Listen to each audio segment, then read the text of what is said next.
Ahoj. Jsem reverend Joey Tribbiani. Takže ses nechal vysvětit? Jo, teď jsem byl na internetu. Páni, je to tam samý porno. Náš reverend. Díky. Taky už dělám na tom, co řeknu o obřadu. Chcete to slyšet? Jistě. Tak poslouchejte, je to zatím jen nástin, takže... Sešli jsme se tady při této radostné události, abychom oslavili nevšední lásku, kterou Monika a Chandler sdílejí. Co? Je to láska, při ní se dává a přijímá. A také dostává a sdílí. A láska, kterou dávají a dostávají, je sdílena a přijímána.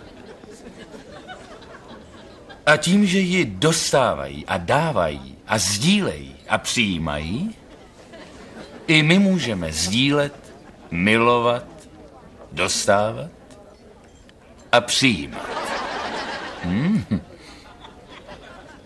Zavoláme prskal.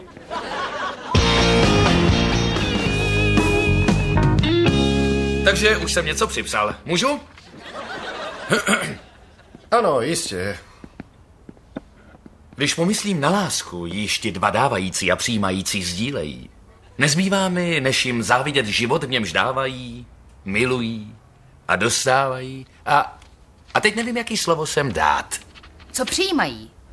Jasně,